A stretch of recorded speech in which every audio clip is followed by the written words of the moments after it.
तालिका खऱ्या अर्थाने हा महत्वाचा विषय आहे। पण अध्यक्ष महोदय, आपण सुद्धा हा विषय समजता, पण माझी आपल्याला विनंती आहे की आपण या विषयाला थोडा न्याय द्यावा। अध्यक्ष महोदय, मुंबईतल्या झोपडपट्टी पुनर्विकासातल्या परिशिष्ट 2 शी संबंधित एनेक्शर 2 शी संबंधित हा विषय अध्यक्ष महोदय। अध्यक्ष महोदय, जो प्रश्न मी उपस्थित करतोय त्याची व्याप्ती मुंबईतल्या 1.25 लाख झोपड्यांशी संबंधित आहे। 1.25 लाख झोपड्या ह्या त्या सगळ्यामध्ये व्याप्तील अशा पद्धतीचा प्रश्न आहे।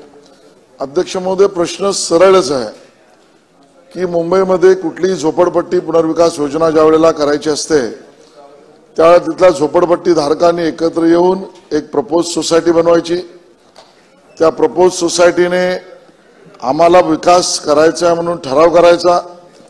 तो ठराव झाल्यानंतर संबंधित आर्किटेक्ट किंवा विकासक जर ते अपॉइंट करणार असतील त्याच्याशी आम्हाला विकास करायचा म्हणून ठराव करायचा आणि मग पात्र अपात्रतेसाठी त्या ठिकाणी परिशिष्ट 2 बनवण्यासाठी जे आवश्यक कागदपत्र आहेत ते आवश्यक कागदपत्र देण्याचा प्रयत्न करून प्राधिकरणाच्या माध्यमातून जे प्राधिकरण असेल, बीएमसी असेल तर बीएमसी, कलेक्टर असेल तर कलेक्टर, म्हाडा असेल तर म्हाडा, हे परिशिष्ट 2 म्हणजे पात्र अपात्रचा निकष धरून एनेक्शर 2 बनवतात। अध्यक्ष महोदय, त्यानंतर खऱ्या अर्थाने पुन्हा पुनर्विकासाचा प्रश्न त्या ठिकाणी निर्माण होतो।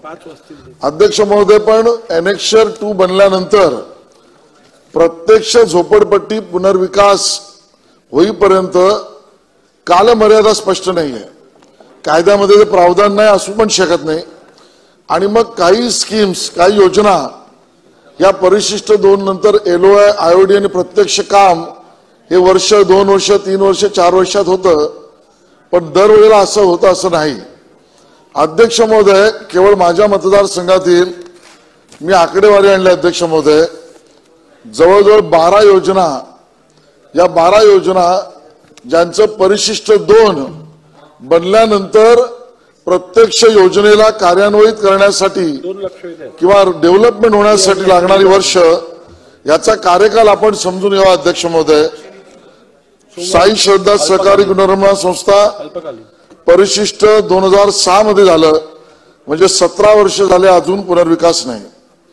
जाफर बाबा सहकारी गृहनिर्माण संस्था परिशिष्ट 2 1998 ला झालं, 25 वर्षापूर्वी परिशिष्ट झालं, अजून योजना परिपूर्ण झालेली नाही।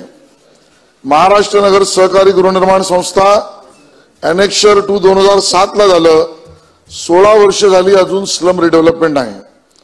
मुरुगन सहकारी गृहनिर्माण संस्था एनेक्शर 2 1998 ला झालं, 25 वर्ष एनेक्शर 2 ला झाली, अजून त्या ठिकाणी पुनर्विकास नाही। डॉक्टर आंबेडकर सहकार गृहनिर्माण संस्था 98 ला एनेक्शर 2 झालं, 25 वर्ष पूर्ण झाले, अजून पुनर्विकास पूर्ण झालेला नाही। Masaheb Shivshahi cooperative housing society, Gajdarban Shivshahi cooperative housing society 2006 ला परिशिष्ट 2 झालं, 17 वर्ष झाली, अजून पुढे कारवाई डेव्हलपमेंटची झालेली नाही।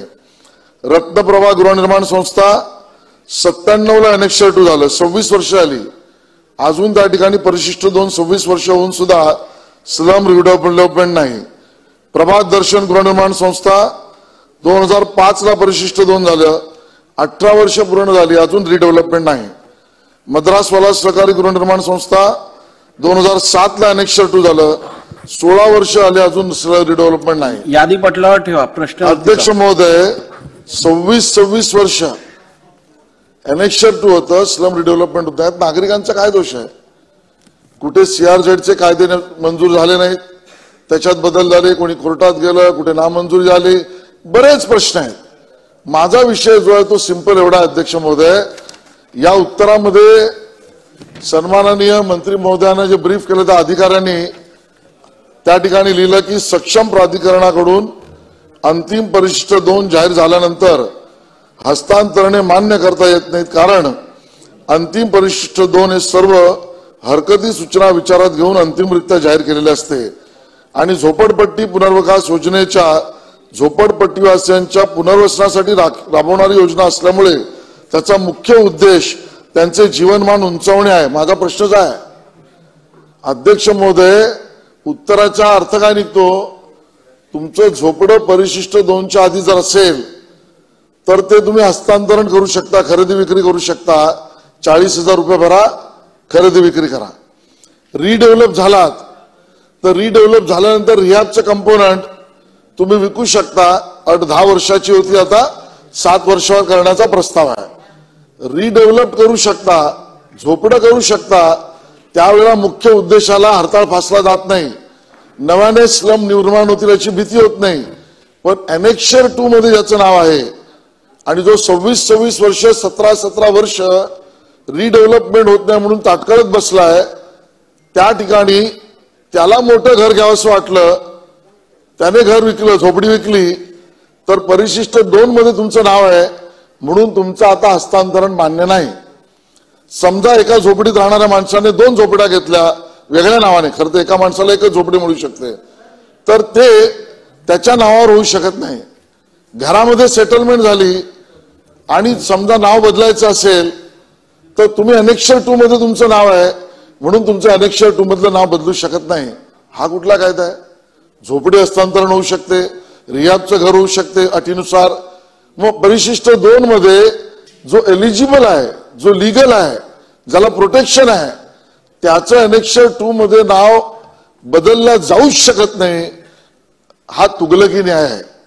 आणि 26 वर्ष त्या लोकांनी वाट बघायची अध्यक्ष महोदय. आणि त्यामुळे आमची मागणी एवढीच आहे की जे हस्तांतरण करतील आणि ज्याला कायदेशीर प्रोटेक्शन आहे, झोपड्यांचं जसं हस्तांतरण करता तसं त्याला नॉमिनल काही चार्जेस आवश्यक असेल तर, मी तर मोफतच म्हणेन, पण आवश्यक असेल तर तो निर्णय सरकारने करावा. पण हस्तांतरणाला मान्यता द्यावी. जर 11 जुलैच्या GR मध्ये ते प्रोव्हिजन नसेल 11 जुलै 2001च्या, तर तो GR बदलून शासन परिशिष्ट 2 मध्ये असलेल्या झोपडपट्टी धारकाला त्याचं जर खरेदी विक्री असेल तर त्यालाही मान्यता देण्याचा निर्णय करणारा GR बदलून करणार का? एवढाच माझा प्रश्न आहे. उत्तर काय येतं त्याच्यावर उपप्रश्न विचारायला द्यावा.